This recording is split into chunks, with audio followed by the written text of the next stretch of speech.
Hey, Simon Gill here from The Street. Welcome. I'm so grateful that you found this video as we talk about some of the issues we're grappling with as a wider society.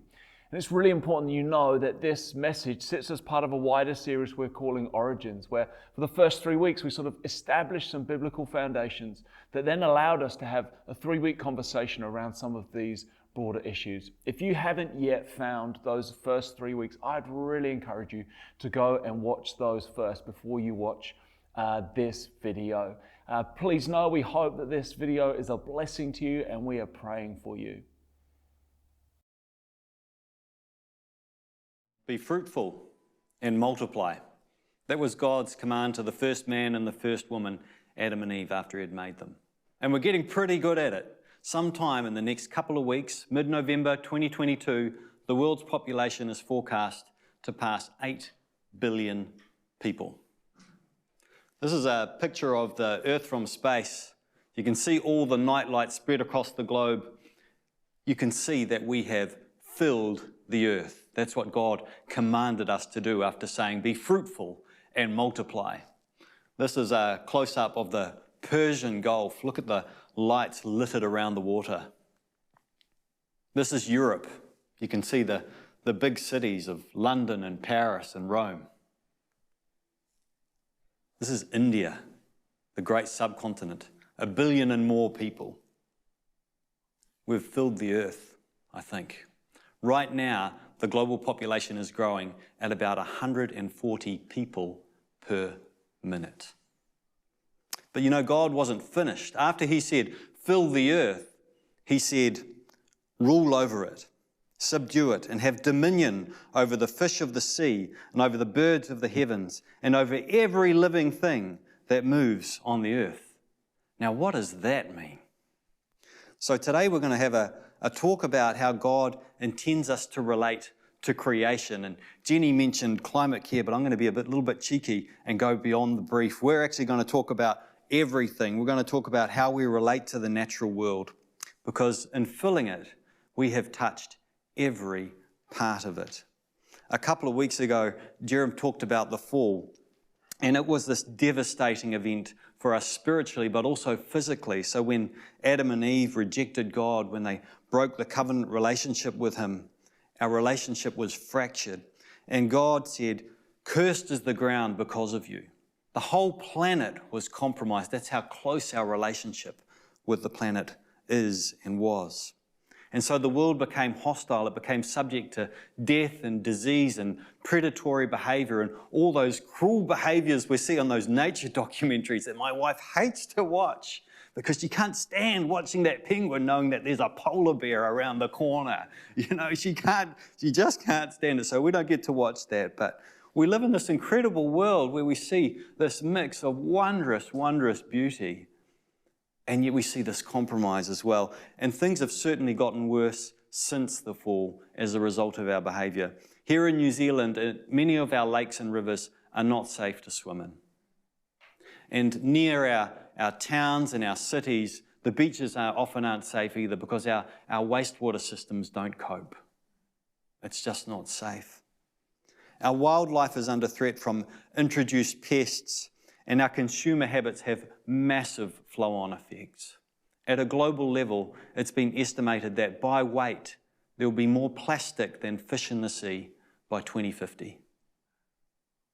The effect of human activity is often clear. In the Indian city of Punjab, when COVID forced the city into lockdown, you might have seen some of the pictures on the internet. People saw the peaks of the Himalayas for the first time in 30 years because the air pollution lifted. And in Beijing, eye-watering smog causes lung cancer and heart attacks at an alarming rate. In this amazing world, this beautiful blue world hovering in the cosmos, we've been like a kid in a candy shop. We've made ourselves and the planet sick. Environmental issues are really hard to tackle.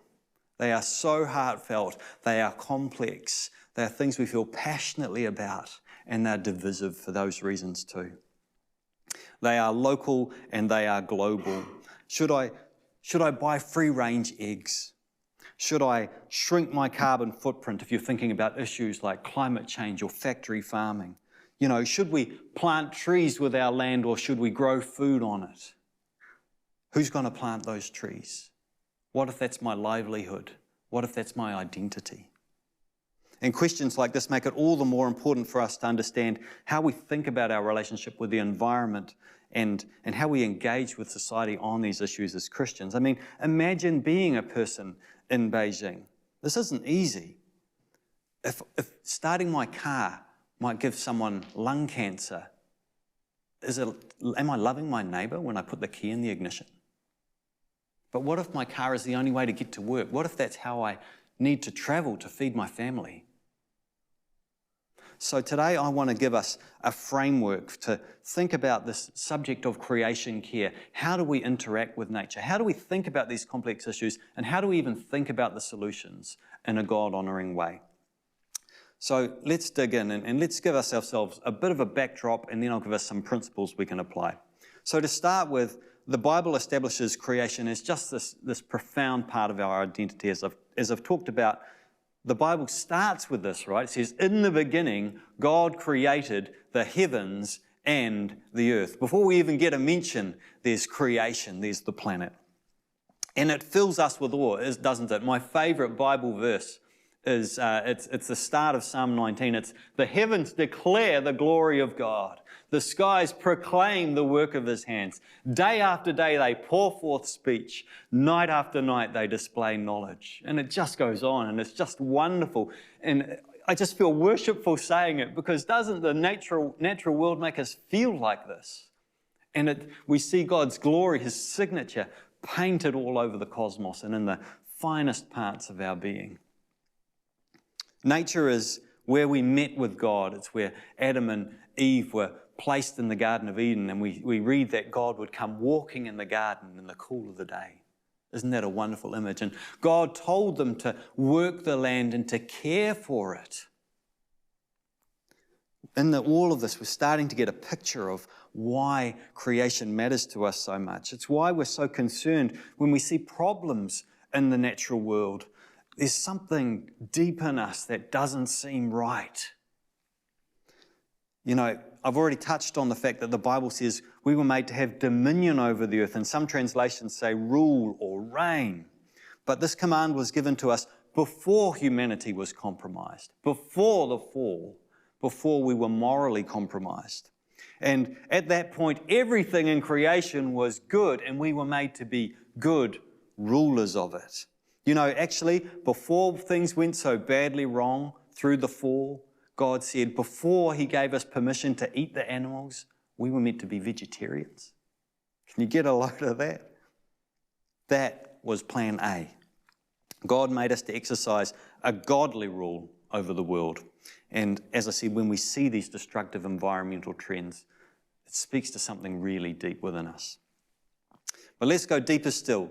We are made in the image of God. That means we are made to be like him. And that means we can learn something about how we're to interact with the natural world by looking at how God relates to it.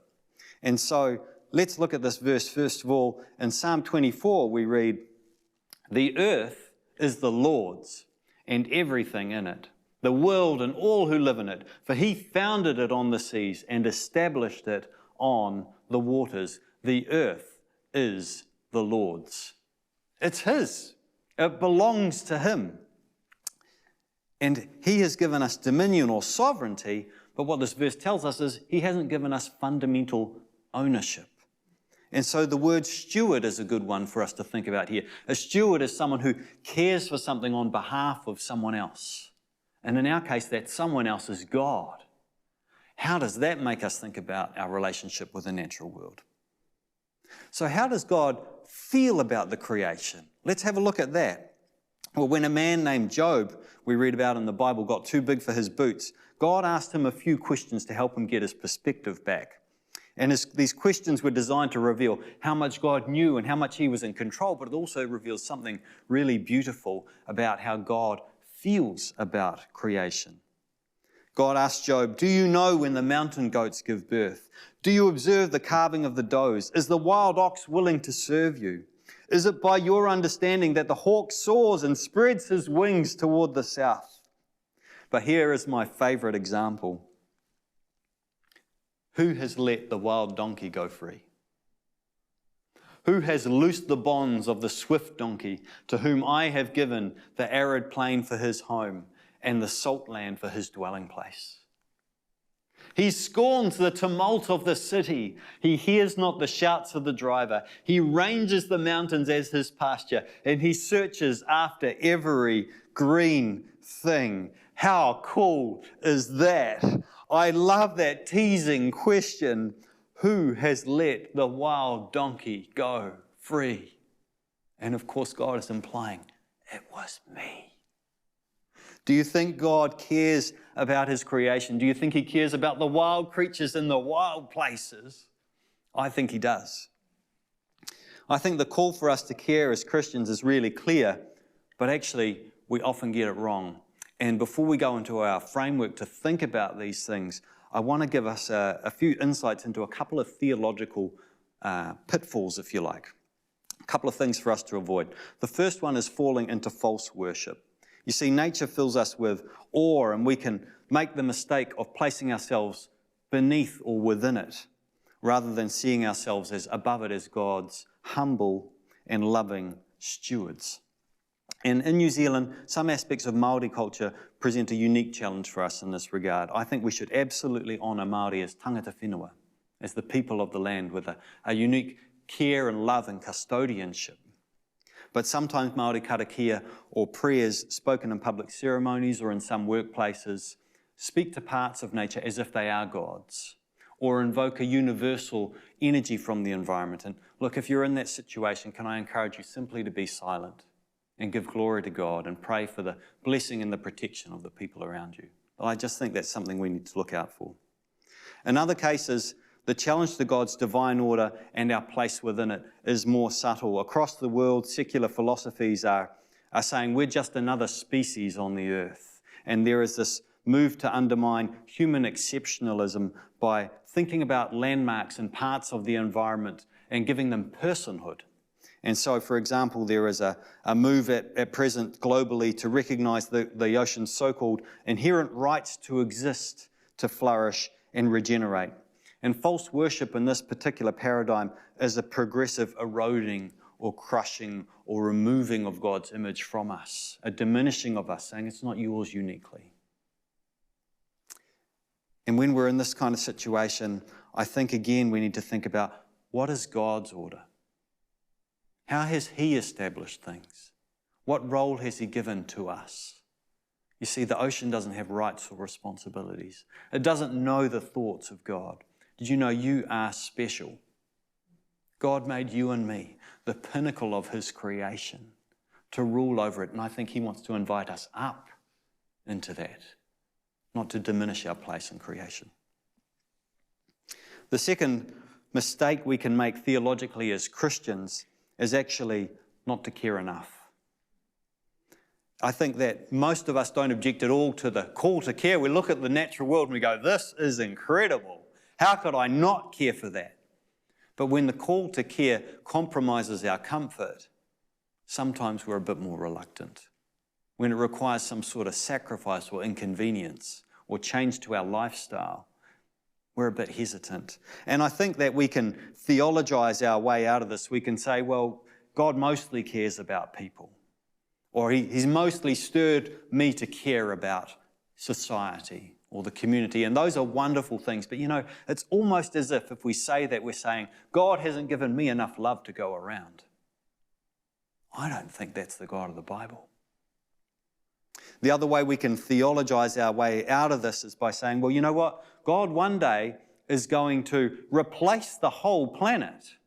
In 2 Peter we read this, but the day of the Lord will come like a thief. This is the end of all time. That day will bring about the destruction of the heavens by fire, and the elements will melt in the heat. But in keeping with his promise, we are looking forward to a new heaven and a new earth where righteousness dwells. And so we tell ourselves that, well, if God's going to replace the whole lot, well, maybe I can just trash the place. Or maybe it's not that brash. Maybe it's just more subtle. Look, I don't need to worry about it. Just let it go. But if I were to take that attitude to my own body, I could say, well, you know what? I'm going to die one day. Maybe I'll just eat junk food all the time. And maybe I won't exercise. Let's just let it go. Well, we don't do that, do we? So I think there's something else for us in that. Sometimes at climate change protests or calls for activism, you see this placard. It's always stood out to me. It's a sign that some people hold up that says, there is no planet B. But according to the Bible, there actually is. God is going to establish a new heavens and a new earth. And I think the implication for us, though, is that doesn't mean we don't care. It means we care for a different reason. We don't care out of obligation. We don't care out of fear. We don't care because, man, it's all going to be ruined. We care out of love. We care because God cares and has called us to and to be his followers. In a really practical way. We all live on this planet. We all live in these neighborhoods. And the way we treat the environment creates the environment, if I can put it that way, for other people, the neighborhood that our neighbors live in. And so if we want to love our neighbor, caring for the environment is a really practical way we can do that. I mean, what about the next generation that's coming along? Do we care for them? Do we love them? And do we reflect that love in the way we care for the planet? Because you know what? When we get this right as followers of Jesus, it is absolutely incredible. In 1824, a group of men met in a London coffee shop, and the place had a very ironic name, given the purpose of their meeting. The name of the coffee shop was Old Slaughter's Coffee House. And the reason why that was ironic is because these guys were getting together to form the SPCA, the Society for the Prevention of Cruelty to Animals. And the meeting was called by a guy named the Reverend Arthur Broome. And one of the more famous participants was William Wilberforce, the famous campaigner for the abolition of slavery. And once they had all got their act together and figured out what they were going to do, and they formed the society, 21 out of 22 of the founding members were Christians. And their efforts were focused on working animals in the first instance, like pit ponies. They were these ponies that worked down in the coal mines. And then they expanded. They started to extend animal protection laws to include domestic animals and bear baiting and cockfighting. And there was also a requirement, ironically, again, given the coffee house, for better standards for slaughterhouses. And this kind of care was absolutely radical, because at the time it was founded, at the time the SPA was established, the UK wasn't this nation of animal lovers that it is today. Animals were commodities for food and for transport or for sport. And these guys started to change everything. Christian mission, Christian fulfillment of God's call to stewardship, to love the world he's made, changed the culture. Isn't that cool? And you know what I love in the detail of this? What I love about the pit ponies? I love that these guys cared about an abuse that was happening that was out of sight and out of mind. Underground, in a coal mine, that nobody would have seen. That sounds like God's love to me. And you know what I also love? It reminds me of that question that God put to Job. Who let the wild donkey go free? Wouldn't it be wonderful to stand before God one day to say, I did that. I saw your care, or I saw an abuse, and I cared enough about your world and your creation to do something about it. That sounds like a pretty awesome call to me. So what are these principles that we can apply? I want to acknowledge that in many cases, these issues, like we started with, are complex and are hard to grapple with, and there's all sorts of human feeling and identity and emotion wrapped up in them, and there's politics wrapped up in them, and there's cultural stuff wrapped up in them. So how do we deal with this? Well, firstly, I think we need to engage our minds. We need to engage with the science and the research here and think about this stuff. You know, this is a wonderful biblical tradition. King David loved the stars. The heavens declare the glory of God. King Solomon, his son, was a biologist. He was into trees, man. He knew all about them and where creatures nested and all that kind of stuff. He was so into it. And we see this wonderful history of Christian interest in science and leadership, in fact, Galileo and Copernicus and Newton, all these guys, they were devout believers and they knew that God had a purpose behind creation. Copernicus said, "It is my loving duty to seek the truth in all things." The study of the natural world is a glorious pursuit, and we should be right into it. We should be thinking about this stuff. Now, at the same time, as I touched on, I do think we need to realize that as human beings, we are flawed. And we need to apply something more than just rational discernment. We need to bring a spiritual discernment.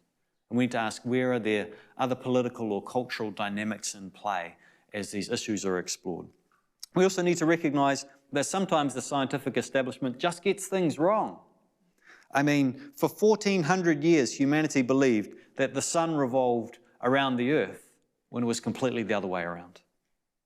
So again, this calls for discernment. But you know what? God has given us that too. So let's start by engaging our minds. The second principle I want to share is that we need to hold our beliefs about the natural world with humility. We need to examine our own hearts. We need to test our beliefs and be open to different ways of thinking. Maybe we are the ones with the log in our eye. Maybe we just don't want to change because we're comfortable or we're convenient. And maybe that is colouring the way we look at environmental issues and the solutions. Maybe we're stuck. Maybe we need to be open enough for God to give us a nudge in the right direction. And so we need to hold our beliefs about the natural world with humility, as well as engaging our minds. We need to open our hearts. And finally, the third principle is that we need to uphold the mana of people as God's image bearers. When we read at the beginning of tonight's message, or today's message, or this morning's message, wherever you happen to be, we read that God put these goals of human flourishing and care for the natural world together. He said, "Be fruitful and multiply, fill the earth and rule the earth." It was all in one breath. It was all together. He wanted us to hold all the things together. We are smart enough for that, He made us in His image. And so godly stewardship keeps these things together. Human flourishing and God-given care for the natural world. It may be, certainly, that we need to make sacrifices. Sometimes the way we live simply isn't sustainable. So why don't we do that? Why don't we make some sacrifices? But wherever we can, let's also look for opportunities to dignify people, to acknowledge who they are, to acknowledge their connection to the land, to acknowledge their care. I can't say the word acknowledged right now. Let's look at that wherever we can. Because do you know what? Maybe there is a better way to keep the lights on. Maybe there is a better way to package that product. Maybe there is a better way to get to work. But the big idea here is let's think about people and nature together. But you know what? I just want to close with what we know. Nature is a gift. It was made by God Himself. It is wonderful. It is glorious. And we are free to use it for our good. But we're to be stewards of it. We're to look after it because we love God. And we all know that, yes, it will one day be replaced with a new world. Scripture tells us that. A new world that's no longer subject to death or to decay. And by caring for it, we also love our neighbour in a really practical way. Are we still called to love God? Yes. Are we still called to love our neighbour? Yes. So do we have a moral duty to care for the planet? Yes. This is not simply a matter of conscience. This is a scriptural call to step up and be people made in the image of God. The question we need to ask ourselves today is not, should I care? But how will I treat the gift of God?